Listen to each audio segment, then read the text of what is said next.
Hello दोस्तों, अपनी इस यात्रा की शुरुआत अपन करते हैं जैसलमेर जिले से। ये जो जैसलमेर जिला है ये राजस्थान में पड़ने वाला जिला है और ये राजस्थान में क्षेत्रफल की दृष्टि से सर्वाधिक बड़ा जिला है। राजस्थान के मैप को अगर अपन देखें तो जैसलमेर जो जिला है ये है राजस्थान में सबसे पश्चिम में पड़ने वाला जिला है और पश्चिम दिशा में ये है पाकिस्तान के साथ अपनी बाउंड्री शेयर करता है।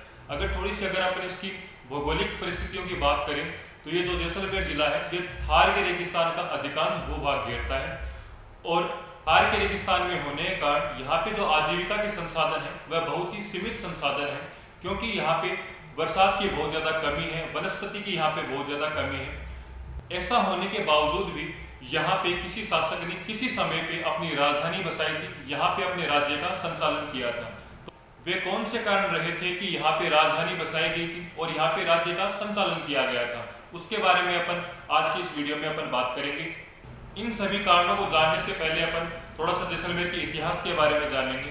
देखिए, हमारा जो देश है भारत, ये 15 अगस्त 1947 को आज़ाद हुआ था और आज़ादी से पहले राजस्थान में क्या होता था कि यहाँ पे बहुत सारी रियासतें हुआ करती थी, जैसे जयपुर रियासत थी, उदयपुर रियासत थी, बीकानेर यहाँ पे रियासत थी और उनमें से एक महत्वपूर्ण रियासत जैसलमेर भी थी। अब जब से जैसलमेर की स्थापना हुई थी तब से लेके स्वतंत्रता प्राप्ति तक जैसलमेर में एक राजवंश का अधिकार हुआ करता था और वो राजवंश था भाटी राजवंश।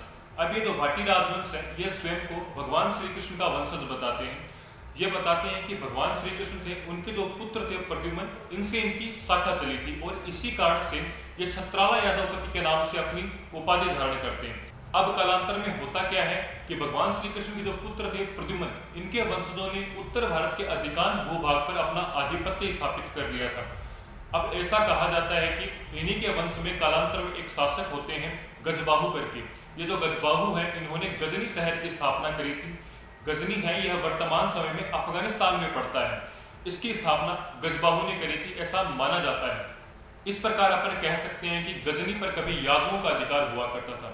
इसी प्रकार कालांतर में इन्हीं के वंश में एक शासक होते हैं सालीवाहन करके। ये जो सालीवाहन है इन्होंने सियालकोट की स्थापना करी और यहाँ पे सियालकोट को उन्होंने अपनी राजधानी बनाया था। सियालकोट वर्तमान समय में पाकिस्तान में पड़ता है। अगर अपन देखें तो भाटी शासकों ने आधुनिक अफगानिस्तान में स्थित गजनी, पाकिस्तान में स्थित सियालकोट, लाहौर, रावलपिंडी, भारत में स्थित भटिंडा, हनुमानगढ़ आदि बड़े भूभाग पर इन्होंने अपना शासन किया था, अपना राज चलाया था, यहाँ पे आधिपत्य स्थापित कर लिया था। लेकिन बाद में होता क्या है कि इन पे लगातार मध्य एशिया में शकों के, ग्रीक्स के, इंडो ग्रीक्स के इत्यादि के बहुत सारे आक्रमण होते हैं और इस कारण से इनका जो साम्राज्य है, इनका जो राज्य है वह सिकुड़ता चला जाता है। कालांतर में इसके बाद होता क्या है कि इन्हीं के वंश में एक शासक होते हैं भट्टी करके। ये जो भट्टी हैं ये सालीवाहन के पोते होते हैं, जिनके बारे में अपन ने पहले बात करी थी। ये सालीवाहन के पोते होते हैं। अब ये जो भट्टी हैं ये एक नए नगर की स्थापना करते हैं और उस नगर का नाम रखा जाता है भटनेर। यहाँ पे किले का निर्माण करवाते हैं और उस जगह का नाम या फिर उस किले का नाम या फिर उस स्थान का नाम ये भटनेर रखते हैं। अब भटनेर की अगर थोड़ी सी बात करें तो यहाँ पे नेर का अर्थ होता है छोटा नगर और चूंकि इस छोटे से नगर को भट्टी ने बसाया था इसलिए इसका नाम रखा गया भटनेर। अब ये जो भटनेर है ये वर्तमान समय में राजस्थान में हनुमानगढ़ जिले में पड़ता है। भटनेर के बारे में खास बात यह है कि ये जो भटनेर है ये राजस्थान में उत्तर पश्चिम दिशा में पड़ता है और भारत पे जितने भी विदेशी आक्रमण हुए हैं वे लगभग सारे आक्रमण उत्तर पश्चिम दिशा से होते थे। अब उत्तर पश्चिम दिशा से विदेशी आक्रमण होते थे तो सबसे पहले वे भटनेर पे आक्रमण करते थे। चूंकि उस समय में भटनेर में भाटियों का राज हुआ करता था, भाटी वहां पे शासन चला रहे थे, तो विदेशी आक्रमणों को रोकने का जो कार्य है वो भाटियों ने किया था और इस प्रकार से उनकी जो नई उपाधि पड़ गई वो थी उत्तर भड़ किवाड़ भाटी। यहाँ पे भड़ का अर्थ है योद्धा और किवाड़ का अर्थ है दरवाजा, यानी उत्तर के दरवाजे की रक्षा करने वाले भाटी या फिर उत्तरी सीमा के प्रहरी। अब इन्हीं भाटी के बाद में इनकी जो उपाधि थी वो एक नई उपाधि पड़ गई भाटी, यानी यदुवंश। इन यदुवंशियों को भाटियों के नाम से जाने लगा। अब इसके बाद में कालांतर में होता क्या है कि इनके वंश में एक नए शासक आते हैं जिनका नाम होता है मंगलराव भाटी। ये भटनेर पे शासन कर रहे होते हैं। इसी समय पे इन मंगलराव भाटी पे गजनी में एक शासक होता है ढूंढी, वह आक्रमण करता है और दुर्भाग्यवश क्या होता है कि ये जो मंगलराव भाटी हैं इस आक्रमण में या फिर इस युद्ध में हार जाते हैं और हार के ये नीचे की तरफ रेगिस्तान की तरफ आते हैं। रेगिस्तान की तरफ आने के बाद में रेगिस्तान में एक नई राजधानी का निर्माण करते हैं, एक नई राजधानी बनाते हैं तन्नौट। ये जो तन्नौट है ये यहाँ पे एक माता जी का मंदिर है जिसके लिए बहुत ज़्यादा प्रसिद्ध है। इसके बारे में अपन आगे की वीडियोज में चर्चा करेंगे। अभी यहाँ पे एक नई राजधानी का निर्माण करवाते हैं, तन्नौट, नई राजधानी बसाते हैं तन्नौट। अब इसके बाद होता क्या है कि कालांतर में इनके वंश में एक नए शासक आते हैं जिनका नाम होता है देवराज भाटी।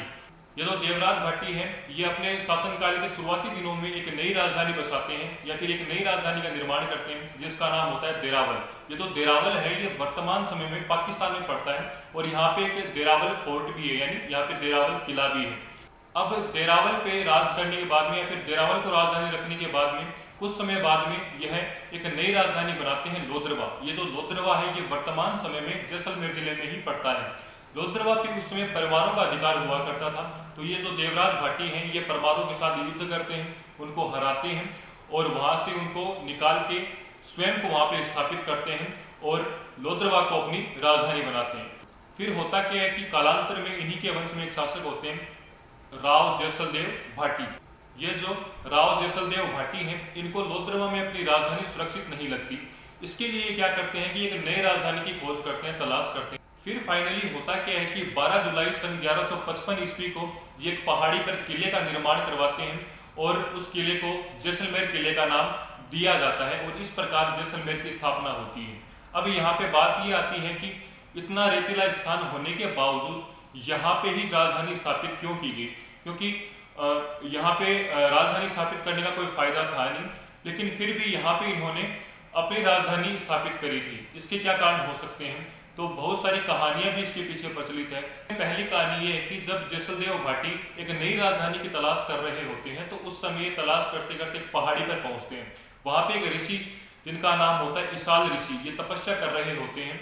जब जैसलदेव भाटी इसाल ऋषि से मिलते हैं तो ये इसाल ऋषि भगवान श्री कृष्ण की भविष्यवाणी के बारे में राव जैसलदेव भाटी को बताते हैं। भविष्यवाणी ये होती है कि भगवान श्री कृष्ण ने कभी यहाँ पे आके भविष्यवाणी करी थी कि यहाँ पे मेरे जो वंशज हैं वो यहाँ पे अपना राज्य स्थापित करेंगे और उस राज्य को स्थापित करने के बाद यहाँ पे शासन करेंगे। इस भविष्यवाणी के बारे में जब इसाल ऋषि जैसलदेव भाटी को बताते हैं तो जैसलदेव भाटी यहाँ पे अपनी राजधानी स्थापित करने का निर्णय लेते हैं और यहाँ पे किले का निर्माण करवा के यहाँ पे राजधानी स्थापित करी जाती है।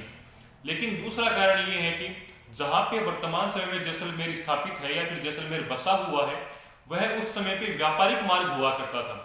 अब ये जो व्यापारी हैं ये जिस भी राज्य से गुजरते थे अपना माल लेके, जिस भी राज्य से गुजरते थे तो ये उस राज्य के शासक को टैक्स देते थे, कर प्रदान करते थे, जिसको बोला जाता था सुरक्षा कर।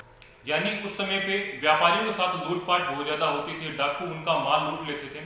तो व्यापारी क्या करते थे कि जिस भी राज्य से गुजर रहे होते थे उस राज्य के शासक को ये टैक्स देते थे, जिसके बदले में वहां का जो शासक है वह उनको सुरक्षा प्रदान करवाता था अपने सैनिकों के माध्यम से। तो इस प्रकार से क्या होता है कि वह जो व्यापारी है वह सुरक्षित रहते थे, उनका माल कोई भी डाकू लुटेरा लूट नहीं पाता था।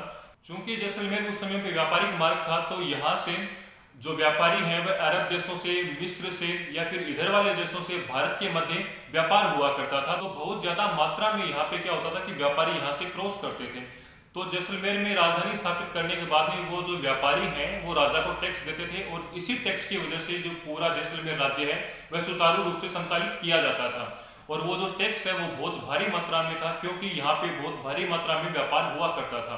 तो मुख्य कारण ये था कि यहाँ पे इस रेतीले क्षेत्र में जैसलमेर को राजधानी बनाना, जैसलमेर को स्थापित करना, इसका मुख्य कारण था व्यापारिक मार्ग यहाँ पे हुआ करता था। अब आज की वीडियो में बस इतना ही। आगे के वीडियो में अपन जैसलमेर का जो किला है उसका विस्तार से भ्रमण करेंगे शब्दों के माध्यम से। तब तक के लिए धन्यवाद।